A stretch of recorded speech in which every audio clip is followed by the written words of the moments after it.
today I want to show you a little art book I recently completed. Between world events and thumb surgery, I've been away from filming for a bit. But during that time, I created a little art journal because using my hands helps heal my heart. I saw a video by Liz Chatterton using a child's board book for an art journal. And I had already prepped one with gesso and tucked it away for future use. And I'm so glad I did because Liz taught one specific step I had not seen before, which was releasing the spine. So when we stuff our little books full of stuff, and sometimes I like the books to splay out full and ridiculous, but this particular one, I did not want to do that and did not even think about that being an issue, so to speak.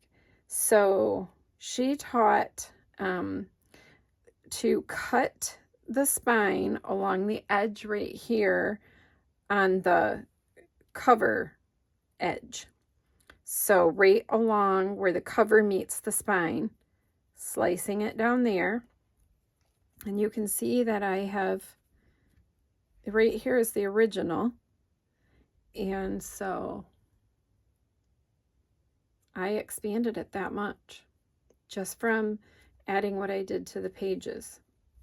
And then I added an extension, so to speak. Her video describes step by step how to use a board book for an art journal and this whole expanding the spine process and all the other parts too. So I'll link her video in the description so that you can check that out if you want to. If you need only the spine part because you're familiar with prepping the book, that starts at about 4:30, but otherwise the whole video is great for newbies. So here we go. I woke up one morning with this idea for the finishing the cover and using the fluffy fabric for a big bow. And I am so happy with how it turned out. So fun. The cover is that drawer stuff that's kind of a puffy foam and a little bit grippy. I'm not sure where I tucked that away to show you, but anyways, then this fabric is, I used glue stick to glue it to the cover of the board book so that it would be nice and smooth. And then I did glue stick on the back side of this to adhere it. The tricky part was this is a button that has, let's see if I can show it in there, the post kind of attachment. So I figured out to sew, I had a little scrap of this fabric that I made a circle just the size of the middle part here, a little bigger than that. And then I hand stitched it with thread and needle to the post of the button. And then I squeezed tacky glue on it and used an embossing tool, one of these, to reach in there and squish the wet tacky glue fabric onto the cover. And then I did not touch it for like 24 hours to make sure it was solid, and it's good. So that turned out very cool. So this was my first page, and it's got a little metallic, a little book page. I had used this receipt piece here in the middle, and it just stood out like a sore thumb. It was like your eye just went there. It didn't go anywhere else. So I kept at it and kept trying different things until I just used another piece of the book page to cover that portion. And then this is napkin on book page with matte medium. And then I had a scrap of metallic markers that I had tested that was a little obnoxious. So I put see there, you can see it a little. So I put the lace over it and it just toned it down, but you can still see it. So that's super cool. And then at the end, I just kept, so when I figured this out and toned that center down and I just smiled. And then that's where I got the idea. I kept working on it until I smiled. So basically that's the theme of the book, because it's kind of one of my first times really experimenting with collage pages in a book like this. I did do collage art one time that I absolutely loved, but I had a very specific plan for that, and it came out exactly how I pictured, so that was cool. But this was more of an intuitive practice. So yeah, each page I just worked until I smiled.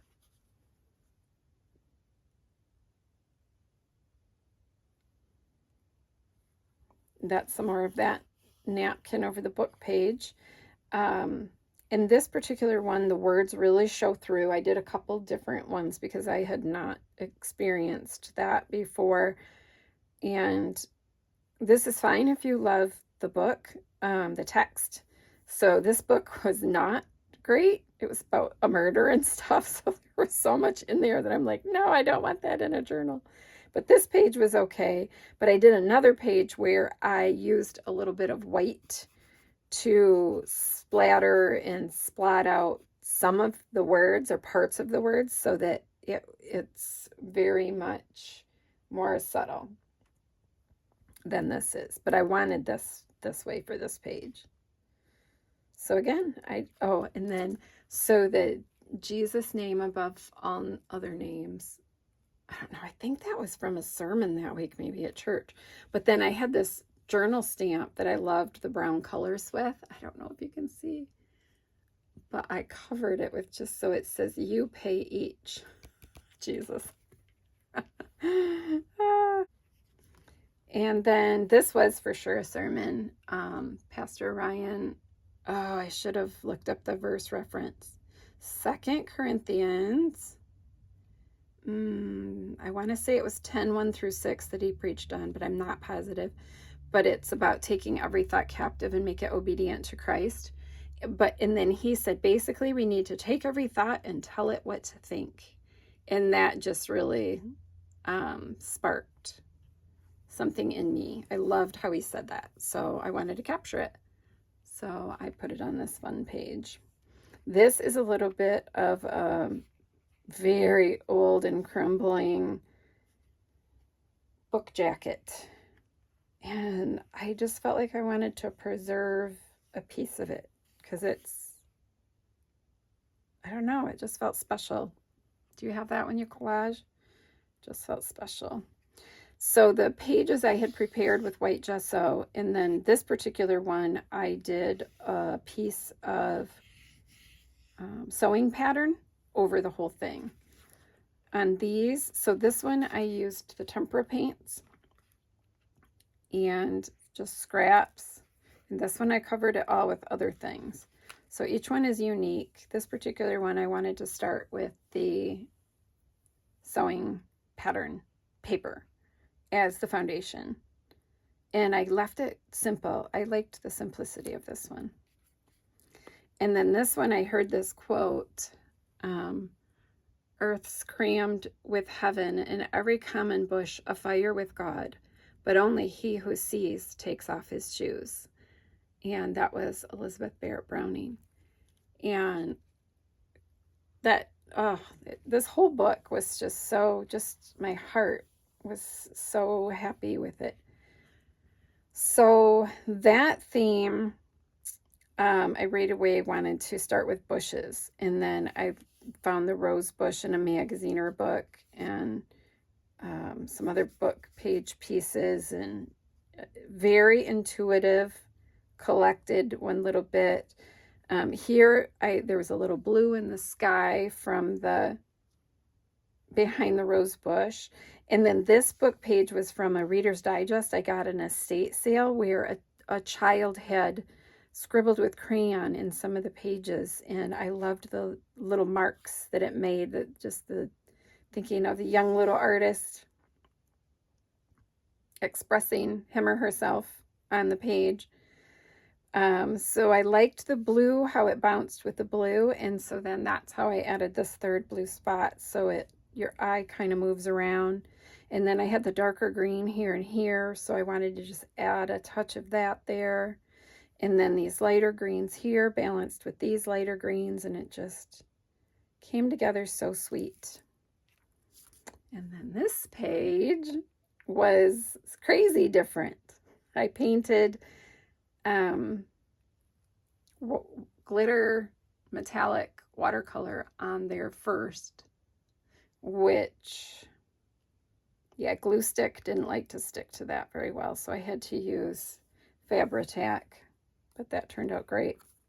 So I had 3 quotes for this last page. I don't know if you've seen these USA stamps. It says, "More than meets the eye." That felt curious. So I made these like a puzzle that you have to solve in the little shelf.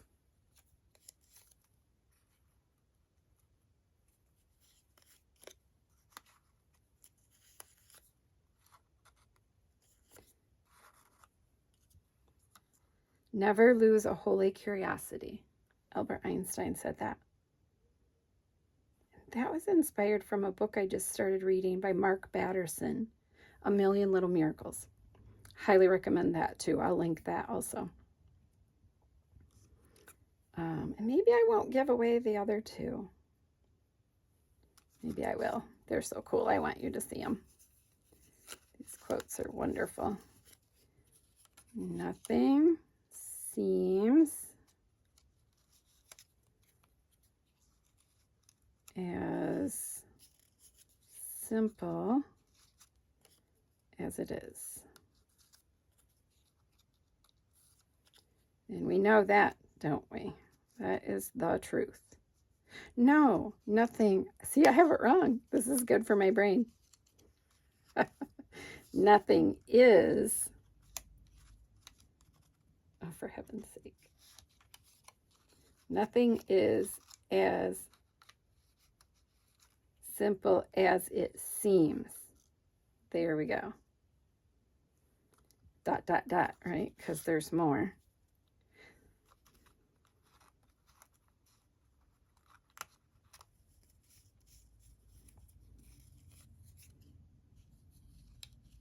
Everything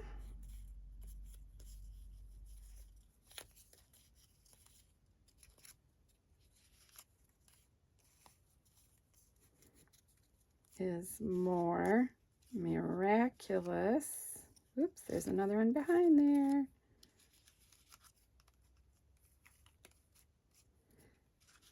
Than we can imagine. And that's by Mark Batterson. So he said, nothing is as simple as it seems. Everything is more miraculous than we can imagine. Never lose a holy curiosity. Anyways, that was where my headspace was at the time. That's where I needed to land. And so I did. Hope it blesses you too. And now you can make one for yourself.